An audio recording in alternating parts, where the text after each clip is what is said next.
کہ ایک اداسی رہ گئی، کیا رہا خیموں میں شہ کے ایک اداسی رہ گئی۔ اعوذ باللہ من الشیطان الرجیم، بسم اللہ الرحمن الرحیم۔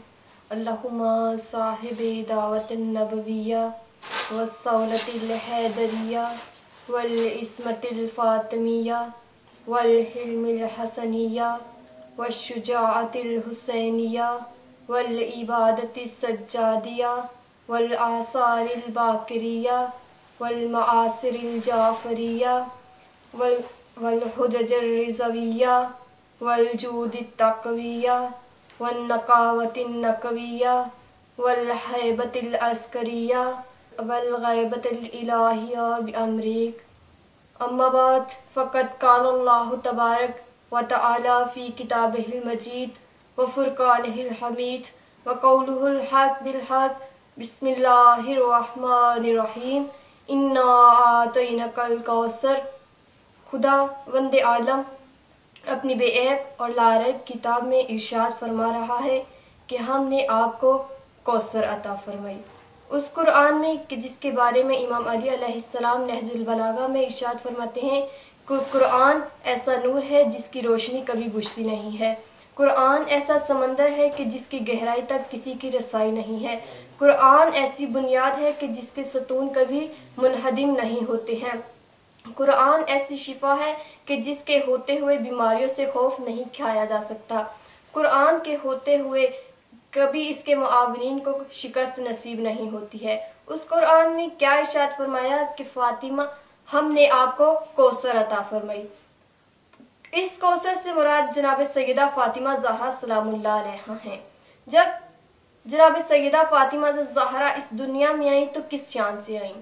فاطمہ بن کر آئیں تو قوم کو جہنم سے نجات دلانے کا پیغام دیا، عذرا بن کر آئیں تو دونوں جہان روشن ہو گئے، خاتون جنت بن کر آئیں تو حوران جنت نے نثار ہونا شروع کیا، درخت طوبہ نے موتی نچھاور کیے، سیدۃ النساء العالمین بن کر آئیں تو تمام کائنات کی عورتوں کو رہنما مل گئی۔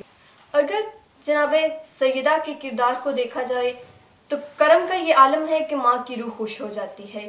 جناب سیدہ ابھی بطن مادر میں ہیں کہ اپنی ماں سے کلام کرتی ہیں، اپنی ماں کو خوش کرتی ہیں، اور اخلاق کا یہ عالم ہے کہ رسالت کا انداز نظر آتا ہے، اور اگر جناب سیدہ بولیں تو علی کا کردار نظر آتا ہے، اٹھ کھڑی ہوں تو حسین نظر آتے ہیں، بیٹھ جائیں تو حسنی کردار نظر آتا ہے، اگر صبر میں دیکھا جائے تو امام زین العابدین کا کردار نظر آتا ہے، اور اگر علم میں دیکھا جائے تو امام محمد باقر علیہ السلام کا کردار نظر آتا ہے، اور اگر تسلیم الرضا میں دیکھا جائے تو امام رضا علیہ السلام کا کردار نظر آتا ہے، ہیبت و تقویٰ میں امام موسیٰ کاظم علیہ السلام کا کردار نظر آتا ہے، اور طہارت میں امام نقی علیہ السلام کا کردار نظر آتا ہے، جلال و وزم میں عسکریت پائی جاتی ہے، اور ارشاد و ہدایت میں مہدویت پائی جاتی ہے۔ جناب سیدہ اگر نسب کے لحاظ سے دیکھا جائے تو اس باپ کے لیے رحمت ہے کہ جو خود رحمت للعالمین ہے، اور باپ ماں خدیجۃ الکبریٰ ملکۃ العرب ہیں، اور بیٹے سردار جنت ہیں، اور بیٹیاں محاذ اسلام کی سپاہ ہیں، اور اس شوہر کی بیوی ہیں کہ جس کے ایک چہرے میں آدم کا علم ہے، نوح کا حلم ہے، موسیٰ کی ہیبت ہے، عیسیٰ کا تقویٰ ہے، کو چاہے اگر دیکھا جائے تو کل کا قرآن ایک باغ کے نقطے میں سمٹ کے آ جاتا ہے، وہ ہیں شوہر جناب سیدہ کے۔ جناب سیدہ کے در کی یہ فضیلت ہے کہ جہاں پر آخری رسول ختم المرسل جب گزرتے ہیں تو کیا کہتے ہیں کہ السلام علیکم یا اہل النبوہ، آپ پر سلام ہو اے اہل النبوہ۔ اس در کی یہ فضیلت ہے کہ جب کوئی آتا ہے تو کوئی سلیمان بن جاتا ہے، تو کوئی مقداد بن جاتا ہے، کوئی ابو ذر بن جاتا ہے، تو کوئی تخت شاہی کو ٹھکرا کر آ جاتا ہے در سیدہ پر۔ جناب فضا آ گئی ہیں در سیدہ پر، اتنی فضیلت پائی ہے جناب فضا نے کہ علم اور معرفت کی اتنی بلند مرتبہ حاصل کیا۔ کیا جناب فضا نے 20 سال تک قرآن کے علاوہ کبھی کوئی بات نہیں کی؟ ابو القاسم کشیری اپنی کتاب میں ایک واقعہ لکھتے ہیں کہ ایک شخص سفر پر جا رہا تھا حج کرنے کے لیے۔ وہ اپنی قافلے سے جدا ہو گیا۔ اس نے صحرا میں دیکھا کہ ایک سن رسیدہ خاتون ہے اور ان سے پوچھا کہ آپ کون ہیں؟ تو انہوں نے آگے سے جواب دیا کہ کل سلام فسوف تعلمون، کہ سلام کہو اور عنقریب جان جاؤ گے۔ اور کہا کہ آپ کہاں سے آ رہی ہیں؟ انہوں نے مجھے قرآن کی آیت سے جواب دیا کہ لا ینادون من مکان بعید، کہ وہ دور دراز کے مقام سے پکارے جاتے ہیں۔ میں سمجھ گیا کہ یہ بہت دور سے آ رہی ہیں۔ میں نے پوچھا کہ آپ کہاں جا رہی ہیں؟ تو انہوں نے مجھے قرآن کی آیت سے جواب دیا کہ وَلِلَّهِ عَلَى النَّاسِ حِجُّ الْبَيْتِ، کہ اللہ نے لوگوں پر بیت اللہ کا حج فرض کیا ہے۔ تو میں سمجھ گیا کہ یہ حج کرنے جا رہی ہیں۔ میں نے پوچھا کہ آپ کیا کھانا تناول فرمائیں گی؟ تو انہوں نے جواب دیا کہ لا جسد لا یاکلون طعام، ہم نے ان کے جسموں کو ایسا نہیں بنایا کہ وہ کھانا نہ کھا سکیں۔ تو میں سمجھ گیا، میں نے انہیں کھانا کھلایا اور پھر ہم سواری پر سوار ہونے لگے۔ تو میں نے کہا کہ آپ میرے ساتھ اونٹ پر سوار ہو جائیں۔ انہوں نے کہا لو کان فیہما آلہۃ الا اللہ لفسدتا، اگر دو خدا ہوتے تو ان کے درمیان میں جھگڑا ہوتا۔ میں سمجھ گیا کہ یہ میرے ساتھ بیٹھنا پسند نہیں فرماتی۔ میں خود سواری سے اترا اور انہیں سوار کیا اور چل پڑے۔ جب وہ سواری پر سوار ہوئی تو کیا کہا کہ سبحان الذی سخر لنا ھذا، پاک ہے وہ ذات کہ جس نے ہمارے لیے سواری کو مسخر کیا۔ جب ہم چل دیے تو ہمیں ایک قافلہ نظر آیا۔ تو میں نے پوچھا کہ کیا اس قافلے میں آپ کا کوئی جاننے والا ہے؟ تو انہوں نے جواب دیا کہ داؤدانہ جعلناک خلیفۃ وما محمد الا رسول، میں نے جا کر وما محمد الا رسول تو میں نے جا کر جب قافلے میں آواز لگائی تو 4 نوجوان میرے پاس سامنے آ گئے۔ جب میں آیا ان کے پاس تو میں نے کہا کہ کیا یہ آپ کے بیٹے ہیں؟ تو انہوں نے مجھے قرآن کی آیت سے جواب دیا کہ المال والبنون زینت الحیات الدنیا، مال اور بیٹے دنیا کی زندگی کی زینت ہیں۔ تو میں سمجھ گیا کہ یہ ان کے بیٹے ہیں۔ انہوں نے اپنے بیٹوں سے کہا کہ یا ابت استاجر، اے بیٹو ان کو اجرت دو۔ انہوں نے مجھے کچھ اجرت دی، تو جب انہوں نے اجرت دے دی تو کیا کہا کہ واللہ یضاعف ان یشاء، خدا جس کے لیے چاہتا ہے اضافہ کر دیتا ہے، خدا جس کے لیے چاہتا ہے تو اضافہ کر دیتا ہے۔ تو میں نے پوچھا کہ اے بیٹو یہ کون ہے کہ جو بھی میں بات کرتا ہوں یہ ہر بات قرآن سے جواب دیتی ہیں، ہر بات کا قرآن سے جواب دیتی ہیں؟ تو انہوں نے کہا کہ یہ کنیز سیدہ ہیں، انہوں نے 20 سال تک قرآن کے علاوہ کوئی بات نہیں کی، اگر اس لیے کہ خدا کے ہاں کسی غلطی کے مرتکب نہ ہو جائیں، کوئی لفظ ان کے منہ سے غلط نہ نکل جائے جس کی وجہ سے یہ سزا کی مستحق قرار پائیں۔ کیا ہے کہ جناب فضہ ہیں کنیز اور جناب قمبر ہیں غلام۔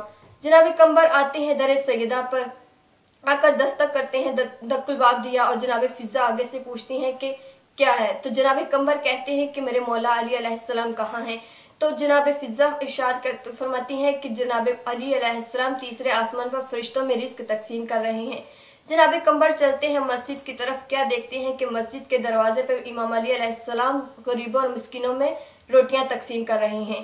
جب قمبر نے دیکھا کہ مولا علیہ السلام تو مسجد کے دروازے پر ہیں، اس فضہ کا جواب یاد آیا تو کیا کہا کہ مسجد کا دروازہ تیسرا آسمان کیسے بن گیا؟ جب مولا علیہ السلام فارغ ہوئے تو پوچھا کہ مولا آپ نے دیکھا فضہ کا کیا کام ہے کہ آپ نے انہیں اپنی امامت میں بھی مداخلت کرنے کی اجازت دے رکھی ہے، اب وہ امور امامت میں بھی مداخلت کرنا شروع ہو گئی ہیں۔ تو پوچھا کہ کیا ہوا؟ جناب قمبر کہتے ہیں کہ مولا میں در سیدہ پر گیا، جب آپ کا پوچھا تو انہوں نے جناب فضہ نے مجھے کہا کہ آپ تیسرے آسمان پر فرشتوں میں رزق تقسیم کر رہے ہیں۔ تو میں نے ان سے پوچھا جب کہ آپ نے انہیں اتنا سر چڑھا لیا ہے تو مولا کیا ارشاد فرماتے ہیں کہ قمبر کیا تمہیں شک ہے میری امامت میں؟ تو جناب قمبر کہتے ہیں کہ مولا مجھے شک نہیں ہے، بلکہ میں نے حالات حاضرہ کا جائزہ لے کر آپ سے یہ بات کی ہے۔ تو مولا نے جناب قمبر علیہ السلام کے منہ پر ہاتھ پھیرا اور جناب قمبر کے پردے ہٹے اور کیا دیکھا کہ پہلے آسمان پر مولا فرشتوں سے مصافحہ کر رہے ہیں، دوسرے آسمان پر لوح محفوظ کا مطالعہ کر رہے ہیں، تیسرے آسمان پر فرشتوں میں رزق تقسیم کر رہے ہیں، چوتھے آسمان پر عیسیٰ کو ہدایتیں کر رہے ہیں، پانچویں آسمان پر چھٹے آسمان پر جب دیکھتے گئے تو ہر جگہ علی علیہ السلام نظر آتے گئے۔ مولا نے پوچھا کہ کیا نظر آئے؟ جناب قمبر جوش میں آ کر جواب دیتے ہیں کہ مولا میں نے جدھر جدھر دیکھا ہے بلکہ 7 آسمان پر مجھے آپ ہی نظر آ رہے ہیں۔ تو مولا کیا ارشاد فرماتے ہیں کہ قمبر آئندہ اس جیسی کوئی غلطی نہ کرنا، آئندہ شک نہ کرنا، کیونکہ تم بھی غلام ہو اور فضہ بھی کنیز ہیں، لیکن فرق یہ ہے کہ وہ 24 گھنٹے در سیدہ کی گود میں پلتی رہتی ہے اور کھانا کھاتی رہتی ہے، وہ گھر کے اندر کی کنیز ہے جناب فضہ۔ اس شان کی کہ جو بھی اس در پہ آ جاتا ہے وہ اتنی شان اور فضیلت و مرتبہ پا لیتا ہے۔ یہی جناب فضا جب کربلا کے میدان میں کائنات میں دو ہستیاں ایسی جو با وفا گزری ہیں، عورتوں میں جناب فضا ہیں اور مردوں میں جناب عباس علیہ السلام ہیں، لیکن جناب عباس علیہ السلام کی وفا کربلا کے میدان میں ختم ہو گئی اور جناب فضا کی چلتی رہی۔ اگر بی بی زینب نے کربلا کا سفر شروع کیا تو بی بی فضا بھی ساتھ گئیں۔ اگر جناب زینب نے کڑیاں پہنی تو جناب فضا نے بھی کڑیاں پہنی۔ اگر جناب زینب نے چادر دی تو بی بی فضا نے بھی اپنی چادر دی۔ جو جو بی بی زینب پہ مصائب آتے گئے وہ جناب فضا پر بھی مصائب آتے گئے۔ اگر کربلا کے میدان سے لے کر آخری دن تک جو بھی جناب زینب پر مصائب آیا ہے وہی جناب فضا پہ مصائب آیا ہے۔